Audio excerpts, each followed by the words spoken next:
Assalamualaikum warahmatullahi wabarakatuh. Selamat berjumpa lagi dengan saya di pertemuan yang keempat pada pelajaran balaghah. Khususnya di sini pada pertemuan ini kita membahas tentang ilmu ma'ani. Kita lanjutkan pelajaran ini, yaitu kita membicarakan tentang tujuan dari membuat kalimat atau kalam khobar. Al-ghardu minal khobar. Tujuan dari membentuk atau membuat kalimat, ya, kalam khobar berupa jumlah ismiyah atau jumlah fi'liyah, ya. Yang pertama adalah ifadatus sami' syai'an lam yakun ya'rifahu, yaitu memberi faedah kepada pendengar. Kalau kita berbicara, ya, kepada tentang informasi atau syai'an, tentang informasi yang tidak diketahuinya. Karena seorang yang mendengarkan, kata kita bicara, seorang yang kita ajak bicara itu ada dua kemungkinan. Yang pertama, dia mengetahui informasi. Yang kedua, dia tidak mengetahui informasi. Nah, kalau dia tidak mengetahui informasi, berarti kita memberitahu tentang informasi yang tidak ketahuinya. Itu dinamakan ifadatus sami' syai'an lam yakun ya'rif.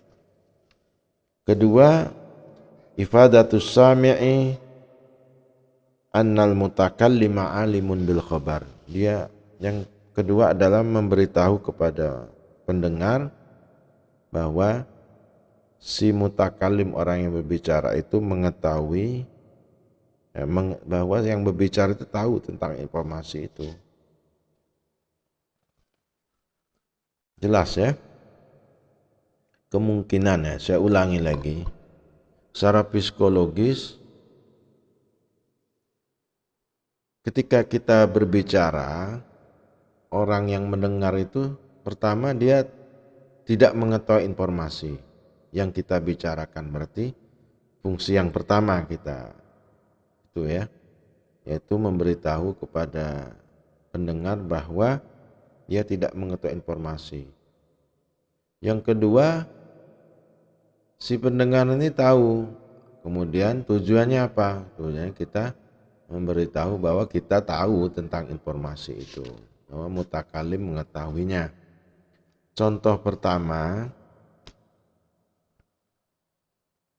bahwa mustami'nya tidak mengetahui, ya, informasi yang kita berikan. Itu juga dinamakan, namanya faidatul khobar.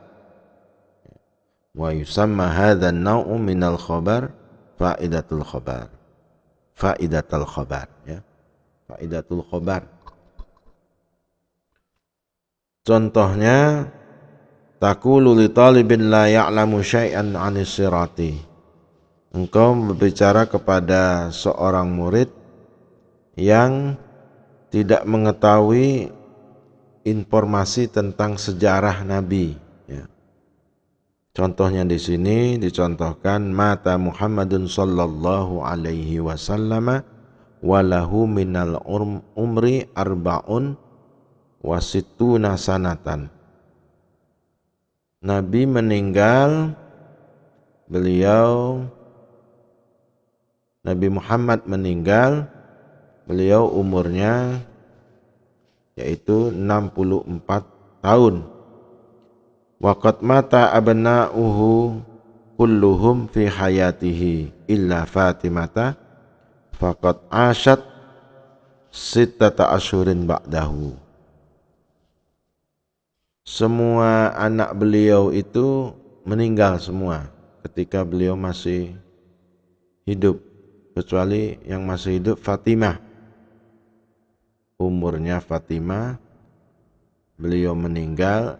Fatimah meninggal itu setelah 6 bulan setelah Nabi wafat. Itu informasi, ya. Kita memberi informasi kepada pendengar yang tidak mengetahui informasi tentang sejarah Nabi yang disebutkan tadi. Itu juga dinamakan pendengar sudah mengetahui akan berita yang akan kita ungkapkan. kita ucapkan ini.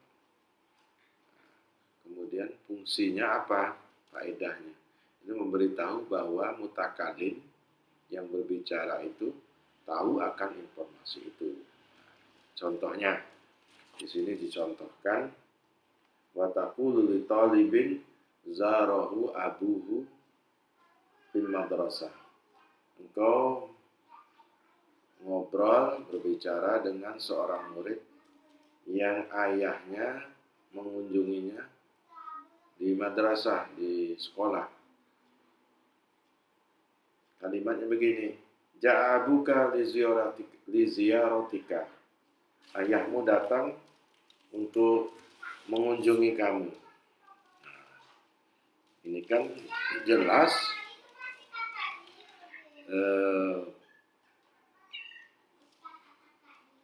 pendengar sami, ya, pendengar lawan yang kita ajak bicara ini mengetahui informasi itu. Kemudian apa kita memberitahukan informasi itu?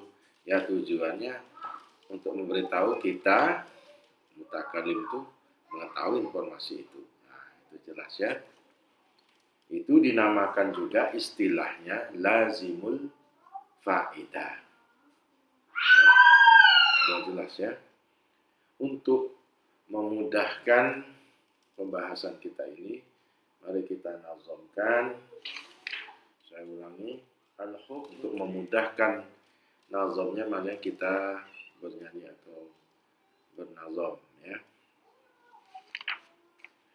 Al-hukmu bisalbi awil ijabi isnaduhum wa qasdu zil khitabi ifadatu sami'i nafsal hukmi au kauna mukhbirin bihi za'ilmi wa awwalu fa'idatun wasani lazimuha inda zawil azhani.